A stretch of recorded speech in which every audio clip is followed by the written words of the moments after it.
Il y a 20 ans, quand on vous parlait de l'Arabie Saoudite, on pensait à ça ou encore ça. Aujourd'hui, pourtant, on pense maintenant à ça ou ça. Pourquoi ? Nous voici à Riyad, la capitale du royaume, un symbole éclatant de cette transformation. Autrefois ville traditionnelle, voire campagnarde, elle est aujourd'hui en pleine effervescence. Gratte-ciel, centres d'affaires, les zones de divertissement ultra-modernes se multiplient. On y trouve désormais des événements internationaux, comme le Riyad Season, attirant des millions de visiteurs du monde entier. Ce mot est sur les lèvres de tout le monde. Nationaux du pétrole. De pétrole. Du pétrole russe. C'est en effet le pétrole.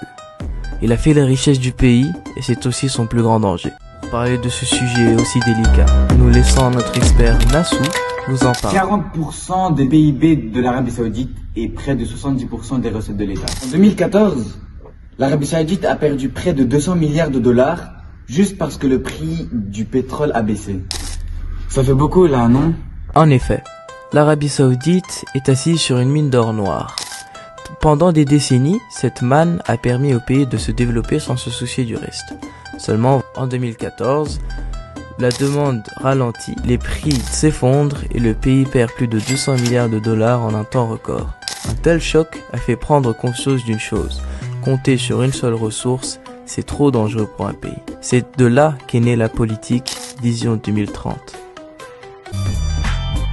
Que nous laissons la parole à notre économiste, Monsieur Naël. Comme vous le savez, l'Arabie Saoudite a connu une crise économique majeure qui lui a coûté plus de 200 milliards d'euros. D'autant plus que l'Arabie Saoudite est beaucoup trop dépendante au pétrole. C'est pourquoi on a eu l'usage d'une nouvelle réforme, Vision 2030.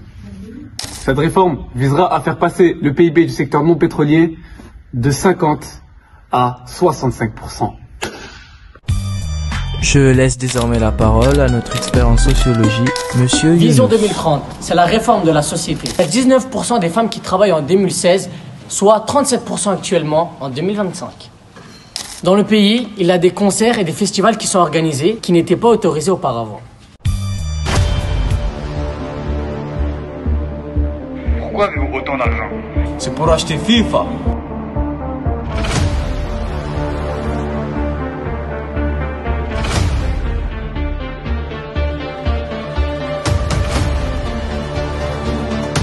Le jeu. Quel jeu?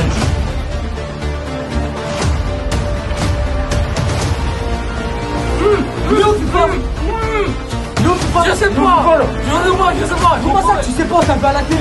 Mais je voulais pas acheter le jeu. Tu veux acheter quoi? Bah l'agence. Monsieur le Prince, pourquoi vous avez acheté FIFA? Parce qu'un type, il a dit que j'étais pauvre et que j'étais pas capable. Voilà.